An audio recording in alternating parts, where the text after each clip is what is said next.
La nuit, tu rêver de ça. Je vais faire des cauchemars.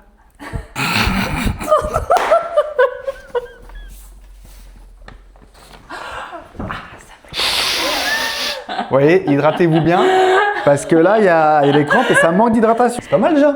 Bienvenue dans Second Souffle, le podcast qui parle de running, de nutrition, de préparation, mais surtout qui fait vivre les hommes et les femmes du running dans le Loir-et-Cher. Aujourd'hui, Mélina, on va parler de course à pied, mais course à pied pendant l'été, pendant qu'il fait chaud, pendant la canicule. Et on va voir comment on peut concilier les deux. À la fois courir, faire son sport, mais aussi le faire avec la chaleur et le soleil qui tape. Donc on va essayer de voir un petit peu comment adapter les entraînements, tout ce qui est aussi nutrition, tout ce qui est aussi comment s'habiller et comment entretenir la course à pied pendant qu'il fait chaud et pendant qu'il fait soleil. Donc je te propose qu'on commence tout simplement par toi. Tu m'avais parlé que tu avais un gros challenge fin août. Ouais. Est-ce que tu peux nous en parler un peu plus? Du coup, fin août, je pars avec des copains faire le GR des Écrins. Donc du coup, on a 200 km à faire en 6 jours avec 12 000 de dénivelé positif. Le cadeau. Ouais, le beau cadeau. Donc du coup, potentiellement, on va être sous chaleur et on est surtout aussi dans un univers qui est très caillouteux. Et du coup, on va avoir assez peu d'ombre finalement sur le parcours. Du coup, ce genre de projet demande de maintenir quand même l'entraînement pendant l'été. Et pour un projet comme ça, vu que toi tu travailles autour de la nutrition, comment tu t'adaptes au niveau de la nutrition, peut-être de l'hydratation aussi? On entend beaucoup parler des électrolytes. Est-ce que ça fait partie de toi ta préparation? Est-ce que tu en prends? Quel dosage? Qu'est-ce que tu peux nous dire là-dessus? Sur la partie nutrition, il y a un point qui est hyper important. C'est quand même de réussir à manger assez parce que comme en plus là on est sur un entraînement d'endurance avec quand même un volume important, le but c'est de garder assez dans l'assiette parce que la chaleur chez certaines personnes, je n'en fais pas partie, mais peut couper la faim et du coup là le piège c'est quand même de finalement ne pas écouter ses sensations de faim et manger quand même en assez grosse quantité pour apporter assez de calories au corps et pas venir surcharger en fatigue, surtout que souvent dans des épisodes de chaleur comme ça, on dort pas forcément très bien, donc on récupère pas bien et si en plus de ça on rajoute un déficit important calorique dans la journée, on augmente notre risque de blessure après derrière. Donc ça, c'est vraiment le premier gros point dans l'assiette. On a un autre point de vigilance qui est l'hydratation. Il faut savoir que la recommandation sur l'hydratation, elle est d'avoir au moins 500 ml d'eau par heure d'effort. Volume qui peut être un petit peu augmenté avec la chaleur.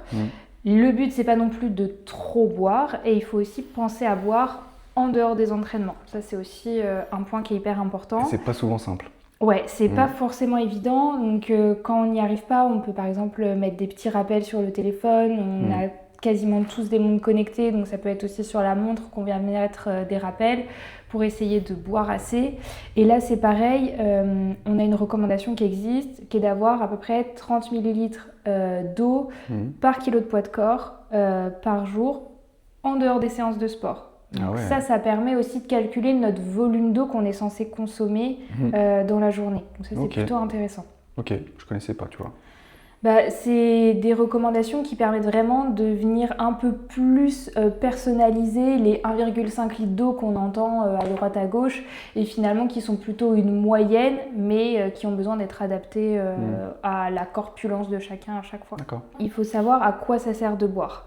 En fait, quand on fait du sport, on transpire et on perd du coup de l'eau, mais aussi des minéraux. Et plus on va avoir une activité physique intense et qui va durer, plus on va transpirer et plus on va le faire sous une chaleur importante, plus on va transpirer aussi. Il y a aussi, je crois, des gens qui transpirent plus que d'autres aussi. Moi, je sais que je transpire énormément, que ce soit le sport en salle, le sport en extérieur. C'est ouf. Alors, pendant que certains à côté ils transpirent pas forcément autant ou c'est pas pareil en fonction des personnes. C'est ça, et après il y a le côté individuel où en fonction de notre physiologie, du coup on va avoir des transpirations plus ou moins excessives, donc il y a aussi ça à prendre en compte. Mais savoir ça permet de savoir à quoi ça sert finalement de s'hydrater, et s'hydrater ça permet de compenser la perte en eau mais aussi la perte en minéraux, et c'est important de ne pas dissocier les deux. Parce que si on compense que l'eau mais pas les minéraux, bah là ça peut comporter un risque pour la santé. C'est ce qu'on appelle l'hyponatrémie. En fait, c'est quand on apporte trop d'eau mais sans compenser les minéraux, on vient diluer en fait le peu de minéraux qui nous reste au niveau de l'organisme et ça peut avoir des conséquences graves sur la santé. D'accord. Et du coup, au niveau des types de boissons, on va avoir l'eau du robinet ou l'eau de source. On va avoir l'eau minérale, les électrolytes et les boissons d'effort ou boissons ISO. Ça, c'est les grands types de boissons qu'on peut avoir. Dans l'eau du robinet et dans l'eau de source, on retrouve principalement que de l'eau. On a très très peu de minéraux à l'intérieur. Dans les eaux minérales, là, on va retrouver des minéraux. La composition, elle va être différente en fonction des marques. En fait, chaque marque va mettre en avant des minéraux différents à l'intérieur. Celles qu'on va les plus utiliser pour le sport, ça va être principalement Saint-Yor, Vichy, Courmayeur, qui sont les eaux les plus riches en bicarbonate. Donc c'est ça qui va nous intéresser. C'est celle que tu recommandes le plus. Ouais, c'est ça, exactement. C'est celles qui vont être les plus intéressantes. Du coup, sur les électrolytes, là, on va avoir du coup des apports importants en minéraux. Et là aussi, la composition et la concentration, elles changent d'une marque à une autre. Donc, on a des marques qui vont être plus ou moins concentrées par rapport à d'autres. Par contre, on n'a pas d'apport énergétique à l'intérieur des électrolytes. Et enfin, la dernière boisson, ça va être la boisson d'effort ou la boisson ISO. Et là, du coup, on va avoir des électrolytes et des glucides à l'intérieur de cette boisson-là. Et c'est ça en fait la différence entre électrolytes et boisson d'effort. Moi le premier, je faisais toujours la boulette en mode qu'est-ce que je prends? Des électrolytes, une boisson d'effort, en fonction de quoi? En fonction de quel type de séance, de mes besoins, etc. Donc c'est important. Et au début, quand je débutais la course à pied, c'était un peu galère à ce niveau. En fait, ce qui est un peu galère, c'est que comme dans les électrolytes, il y a un goût sucré. Avec des édulcorants, ça donne l'impression que du coup c'est sucré et que ça nous donne de l'énergie. Sauf que du coup, comme c'est sucré avec des édulcorants, on n'a pas d'apport en glucides à l'intérieur. À l'inverse du coup de la boisson d'effort, où là du coup c'est des vrais glucides qu'il y a dedans, on n'a pas d'édulcorants, donc où on a ce goût sucré, l'apport énergétique et les minéraux. Vraiment, la différence entre électrolyte et ISO, c'est que ISO il y a de l'énergie, électrolyte il n'y a pas d'énergie. Et est-ce que tu peux répondre à un sujet où pas mal de monde en parle, c'est est-ce que c'est dangereux en soi de partir courir, j'ai une bêtise, aller 1h30, 2h, donc quand même une sortie plutôt longue, uniquement avec de l'eau? Est-ce que c'est dangereux en soi? Est-ce qu'il y a des risques? Quelles sont les limites sur ça? Justement, quand on part courir sur des aussi longues quand même distances uniquement avec de l'eau, alors quand on est sous chaleur, on a un premier risque qui est du coup le fameux risque de l'hyponatrémie, c'est-à-dire que on va perdre beaucoup de minéraux, notamment si on transpire beaucoup, et avec uniquement de l'eau, on va pas réapporter les minéraux qu'on a perdus. Donc en fait, on va venir diluer les minéraux qui restent dans le corps, et en fait, on risque de trop peu concentrer le corps en sodium. Et donc là, ce qui peut se passer, c'est qu'il peut y avoir du coup différents symptômes. Ça peut être des maux de tête, ça peut être un peu des nausées, des vomissements, on peut avoir des crampes, on peut commencer après, quand ça s'intensifie, à avoir des convulsions, il peut y avoir des troubles neuraux et il peut y avoir, au final, on peut tomber dans le coma aussi. Et ce qui est difficile avec ces symptômes, c'est qu'au début, ce sont les mêmes que la déshydratation.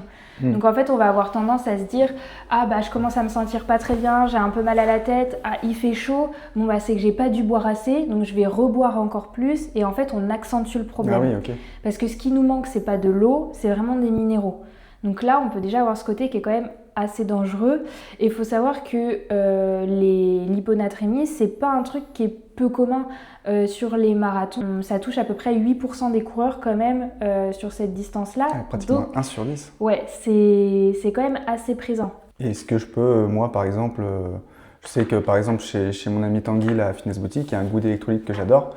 Est-ce que potentiellement je peux en boire toute la journée? Ou alors est-ce qu'il vaut mieux quand même le cibler sur les séances, pendant et après séance? En fait, du coup, là, ça va vraiment être intéressant la consommation d'électrolytes pendant la séance, sur des séances style de moins d'1 heure et demie, parce qu'au-delà de l'heure et demie, on va plutôt être sur une boisson d'effort, parce que du coup, on a un besoin énergétique qui va être ajouté. En dessous, on va plutôt être sur les électrolytes. Ça peut aussi être intéressant de les consommer juste après la séance, par exemple si on a fait une toute petite sortie genre de 30-45 minutes et qu'on a pris juste un peu d'eau avec soi, on va peut-être consommer un petit verre d'électrolytes à la suite pour compenser la perte en minéraux. D'accord. Par contre, ça sert à rien d'en consommer tout au long de la journée et en dehors des séances de sport. Parce que là, du coup, on risque de faire l'inverse, c'est-à-dire qu'on va venir surcharger en minéraux. Et là aussi, ça peut avoir des effets délétères pour la santé, parce qu'on risque d'avoir une surcharge en sodium et en potassium, et ça peut donner des troubles cardiaques. Ah oui, ça peut aller jusque-là. Ouais, c'est ça. Donc du coup, franchement, autant le sous-dosage que le surdosage, ça peut avoir un impact important sur la santé. Donc que ce soit pour les électrolytes comme la boisson d'effort, ça? Ouais, c'est ça. Les deux. Sachant que la boisson d'effort, sa consommation, elle est vraiment plutôt attribuée à l'effort. C'est quand même quelque chose qu'on consomme assez rarement en dehors de l'effort. Alors que les électrolytes, comme on en entend énormément parler, notamment sur les réseaux, on a l'impression que si on ne boit pas ça, en fait, on ne va pas s'hydrater et que l'eau ne se suffit pas à elle-même. Alors qu'en fait, non, l'eau, elle se suffit à elle-même. C'est juste pour des efforts prolongés ou intenses et du coup sous haute chaleur que là, on va avoir besoin de compléter avec des électrolytes. Donc ça, du coup, c'est plutôt pour la partie nutrition et surtout la partie hydratation. Et toi, je sais que du coup, pour la partie entraînement, c'est pareil, tu as gardé un peu des entraînements pendant l'été. Comment tu as adapté, toi, un petit peu ta pratique sportive avec la chaleur? Alors, ce qui est sûr, c'est que j'ai adapté. J'ai pas laissé comme c'était, on va dire, sur avril, mai, juin. Ouais. Là, même en plus, juin, il commençait déjà à faire chaud. Donc, même au mois de juin, j'ai commencé à adapter. J'ai adapté surtout sur deux aspects, on va dire. Sur le type de séance et sur le temps de séance. Ok. Donc ça se rejoint un peu, mais il faut quand même le distinguer. Type de séance, comment? J'avais l'habitude de faire quelques fractionnés quand même par semaine, on va dire un par semaine minimum. J'aime bien et puis c'est ce qui me permettait d'évoluer. Et j'ai retiré. J'ai retiré le fractionné. Quand il fait chaud, moi je le ressens en tout cas. Donc tout ce qui est séance intense, j'ai enlevé. J'ai remplacé par une séance d'endurance fondamentale sur du 1 heure. 1 heure et demie, pas plus. Donc ça rejoint un peu le temps de séance. Pas plus d'1 heure et demie généralement. Quitte à à faire une séance en plus dans la semaine, mais du coup faire moins intense et moins long. Parce que de base, j'aime bien tout ce qui est distance plutôt longue. Donc là, je me suis dit, allez, je calme le jeu, il fait chaud, faut faire attention. Donc type de séance fractionné vers endurance fondamentale, un peu plus. Et puis temps de séance, pas plus d'1 heure et demie, alors que d'habitude, j'aime bien en faire des 2 heures, 2 heures et demie. Voilà, donc sur ces deux aspects-là majeurs. Et toi, tu le sens du coup que tu es sensible quand il commence à faire chaud ou pas? Ouais, moi je le sens.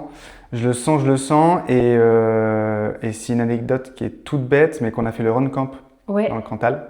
Si tu te rappelles bien, la première sortie le samedi matin, on est parti sur la session et au bout de peut-être 1 kilomètre, je me rends compte que j'avais oublié ma casquette. Et là, je me dis, bon on va pas ralentir le groupe, je vais pas faire demi-tour pour revenir, on est en train de kiffer dans les plaines en plus, là on était trop bien. Je me suis dit, bon, ça tape pas de fou, il y a du soleil, on est le matin, ça tape pas de fou, ça va le faire, même si c'est une sortie un peu longue, ça va le faire. Et au final, tu fais la sortie, tu te rends compte que le soleil, il augmente, l'intensité du soleil, ça augmente. Tu te rends compte aussi qu'à la fin de la session, tu es un peu fatigué. Et puis arrivé l'après-midi, tu commences à avoir des maux de tête quand même. Tu te dis, oh là, et là tu te dis, ah ouais, mais c'est vrai que ce matin, j'avais pas mis de casquette. Tandis que tous tes camarades, tous tes potes, ils avaient une casquette, un bob, quelque chose sur la tête, un bandana, et il n'y a pas eu de souci. En plus, je m'étais bien hydraté, donc comme quoi, ça suffit pas forcément. Et je sais que je suis sujet, que ce soit même, là c'était une grande sortie, mais même sur des petites sorties où il fait chaud, je transpire beaucoup, donc déshydratation accélérée. Ça vient vite et du coup, je me force à boire au moins 1 demi-litre d'électrolytes dans la foulée pour au moins être un peu bien, après séance. Et justement, là du coup, est-ce que sur ta tenue, parce que là du coup tu parlais de ta casquette, mais du coup est-ce que sur ta tenue, il y a des trucs que tu utilises en particulier pendant tes séances? Je dirais couvre-chef, casquette, bob, c'est vraiment la priorité. Avant j'en mettais pas forcément, là j'en mets tout le temps parce que je veux vraiment être en bonne santé et avoir de bons ressentis. et pas après séance, ne serait-ce que la demi-journée d'après ou le lendemain, être pas forcément bien et accuser le coup. Donc j'anticipe. En plus, maintenant ils font des belles casquettes, ils font des beaux bofs, enfin, c'est confort et tout, donc c'est cool, ça match avec les tenues aussi. Lunettes, des jubots, mais il y a plein d'autres marques. Je sais pas si toi t'en as une paire d'une autre marque ou... Ouais, moi je suis hyper nulle sur les marques, je sais même pas quelle marque de lunettes j'ai. Mais en tout cas, ce qui est cool, c'est que maintenant ils font des modèles très légers, Ouais. très confort, plutôt stylés. Et puis moi, avec ma vue aussi qui peut être adaptée à la vue. Ils peuvent mettre des clips, ils peuvent adapter sur certains verres en fonction de comment c'est bombé, etc. Ouais. Donc c'est plutôt cool. Et je me régale, je les mets à chaque fois que c'est un petit peu ensoleillé, là, je les mets tout le temps. Et puis c'est un confort pour les yeux, c'est trop cool. Après, je cours jamais torse nu.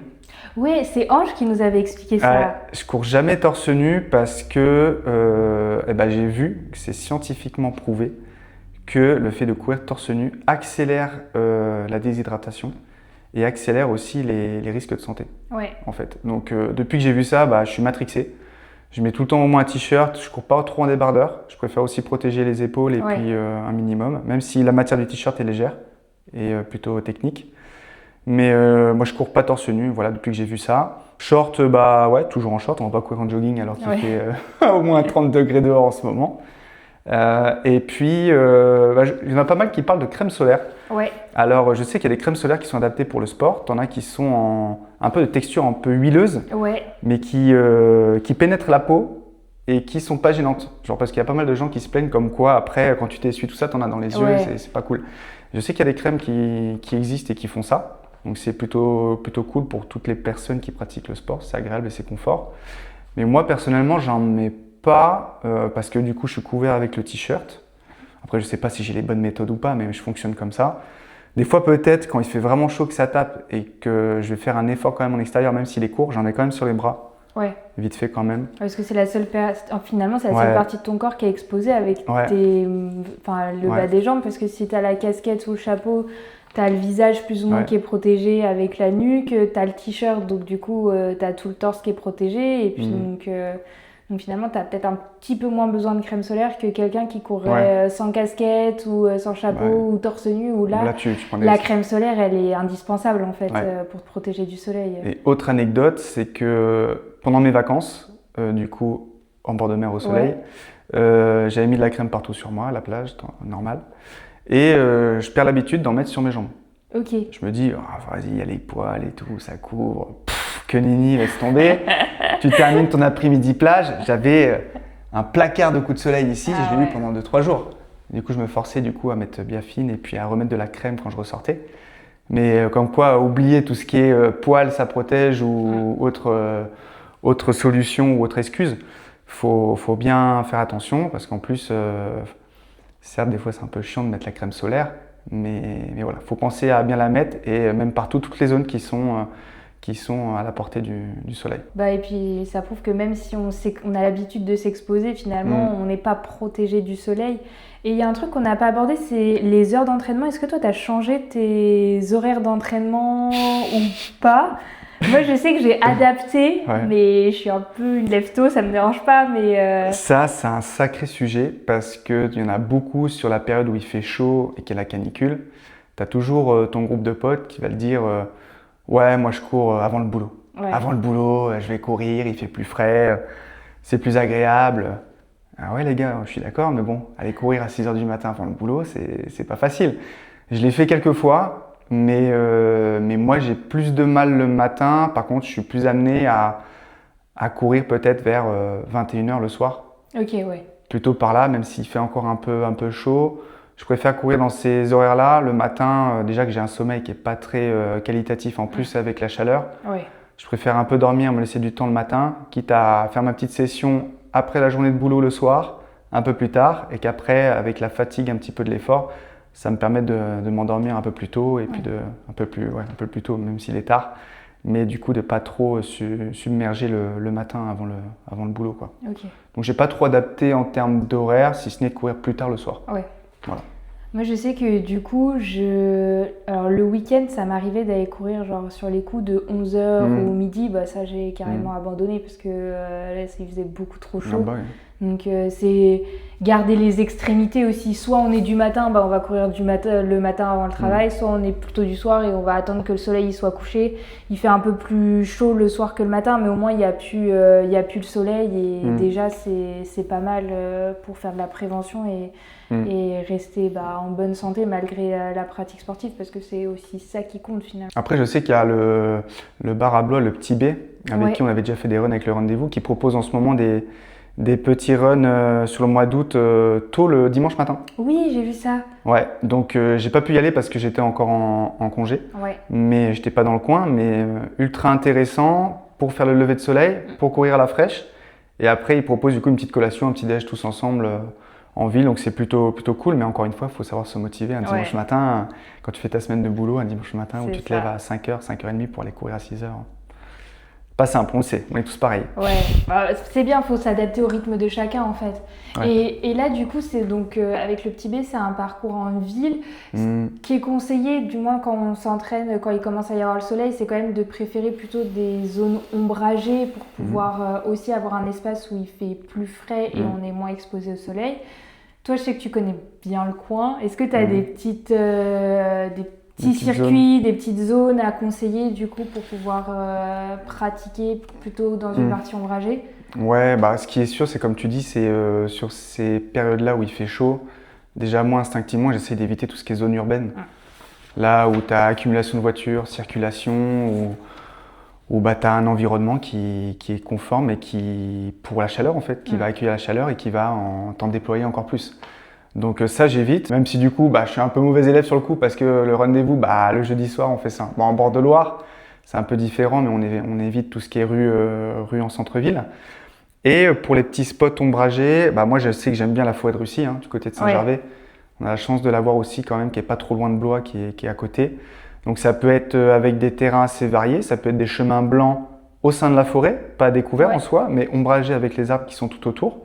Ça peut être aussi des sentiers au niveau des coteaux. Même là, on peut travailler un peu de dénivelé, mais rester à l'ombre et c'est plutôt confort, avec des petits singles sympas. Et puis les sentiers sinon classiques en forêt, où tu es sûr d'être abrité, où c'est à l'ombre et que tu as des petits courants d'air, donc c'est cool. Après, tu as la forêt de Blois, que aussi pas mal de monde connaît, mais je trouve qu'elle est un peu plus du coup ouverte en fait. Elle est peut-être moins ombragée qu'une forêt de Russie, qui est un peu plus repliée sur elle-même. Et puis, j'aime bien la Valensis. Je reviens là-dessus à chaque fois. Valensis, Molineuf. C'est mon petit coin que j'aime bien. C'est assez couvert quand il fait chaud. Là, on l'a vu, les gens qui ont fait le trail des Moulins, on dit qu'il faisait très très chaud. Je crois qu'il faisait au moins 33 degrés le jour de la course. C'est hyper chaud. Et ils disaient que c'était plaisant quand même d'avoir quelques zones sur la course en forêt où c'était ombragé et qu'ils pouvaient reprendre un peu du poil de la bête, si je puis dire. Donc voilà un peu les spots, mais je vais essayer d'en découvrir d'autres. Parce que je pense que l'année prochaine, il fera peut-être un peu plus chaud encore, à voir comment ça évolue. Mais il faut songer justement à essayer de trouver des spots un peu plus propices du coup à tout ce qui va être du frais, de l'air frais. Et puis moi, j'essaye aussi, petits tips, c'est pas toujours simple en fonction de là où on est et là où on veut courir, c'est de trouver des petits périmètres, des sessions que tu peux faire avec forcément et obligatoirement des endroits où tu peux, si tu es en manque d'eau, si tu es en pénurie d'eau, avoir des petits spots d'eau. Je sais que tu as des cimetières qui ont beaucoup de robinets ou des emplacements où tu peux te servir de l'eau potable libre.